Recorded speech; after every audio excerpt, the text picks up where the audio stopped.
Lanjut soal nomor 37. Penulisan foto ronsen. Nah, ini ya, penulisan foto ronsen. Nah, kita lihat di sini penulisan foto ronsen ya. Dari kata foto ini sudah bahasa Indonesia. Kemudian ronsen. Nah, ronsen ini ternyata penulisannya benar menggunakan G. Nah, jadi bukan menggunakan S ya. Kalau kita membacanya kan ronsen gitu. Jadi yang betul adalah Röntgen. Nah, tulisannya Röntgen begini. Maaf, Röntgen begini.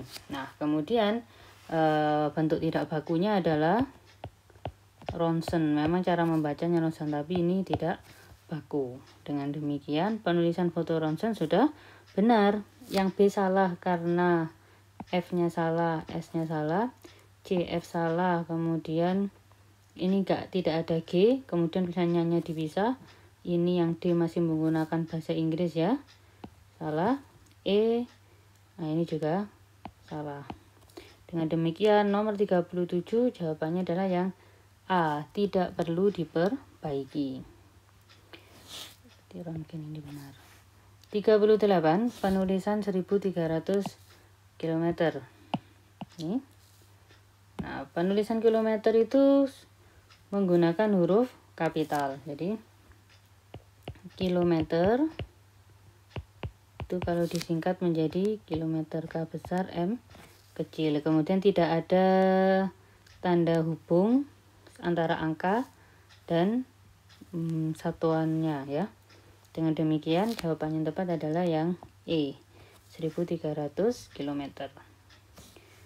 39, penulisan besi nikel. Oke, di sini ada kata besi nikel. Maksudnya ini gimana? Saya baca dulu kalimatnya.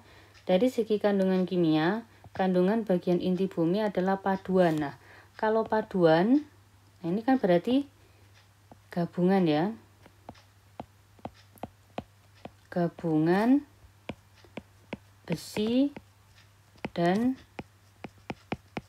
nikel. Oke, di sini kita masuk. Berarti yang dimaksud kita cari yang makna katanya adalah yang memiliki arti besi dan nikel. Jadi ada tanda baca yang maknanya itu serupa dengan dan. Nah, di sini yang ada catatan yang ingin saya sampaikan. Catatannya mengenai garis miring. Ini catatan untuk garis miring. Nah, yang jarang kita ketahui. Garis miring yang sering diketahui itu digunakan untuk menggantikan atau. Jadi catatan untuk garis miring itu bisa digunakan untuk satu, menggantikan kata, bentar penulisannya saya betulkan, menggantikan kata atau. Contohnya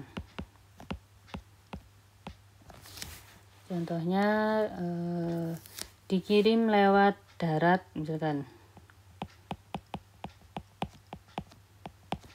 Dikirim lewat darat atau laut. Nah, kata yang pertama ini tanda bacanya atau garis miringnya maknanya adalah atau.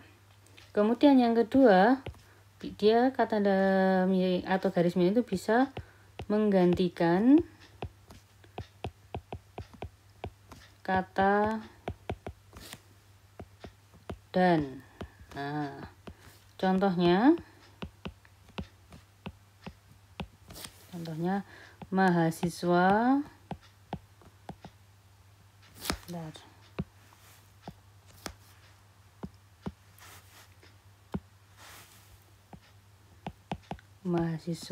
garis miring mahasiswi. Nah, yang kedua ini ke garis miringnya memiliki makna dan. Kemudian yang ketiga, garis miring digunakan untuk menggantikan kata setiap. Menggantikan kata setiap. Nah, contohnya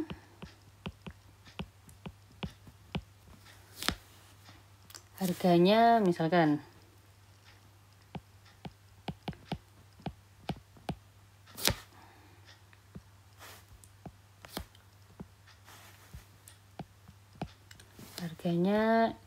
Rp 500,00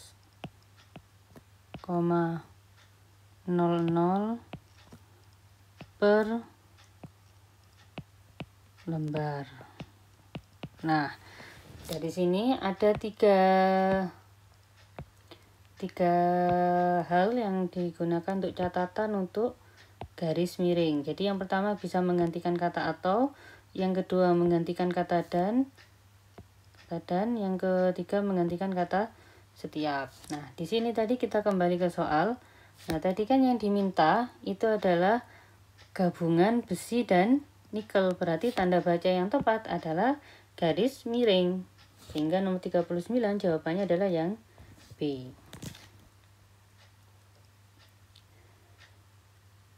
Soal nomor 40. Penulisan kata di antara. Oke, penulisan kata di antara ini.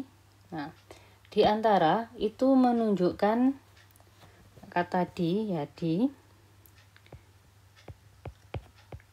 antara.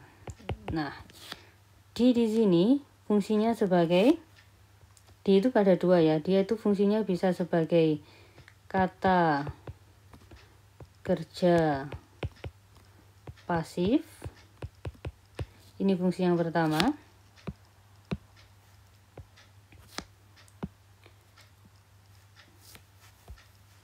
Ini fungsi pertama. Kemudian ada fungsi yang kedua, digunakan sebagai kata depan. Nah, kata depan ini kalau kalian menamakannya biasanya sebagai keterangan tempat, misalkan seperti itu. Ini yang sering diingat oleh anak-anak, biasanya keterangan tempat gitu. Nah, kita lihat ada kata antara. Nah, di sini antara itu kan menunjukkan posisi. Jadi antara itu menunjukkan posisi. Nah, karena antara itu menunjukkan posisi, misalkan letaknya antara meja dan kursi. Nah, berarti kan menunjukkan posisi. Karena menunjukkan posisi, berarti yang cepat adalah kata di ini. Nah, di ini menunjukkan posisi, berarti dia di sini fungsinya sebagai kata depan. Nah, kalau kata depan penulisannya harus penulisan di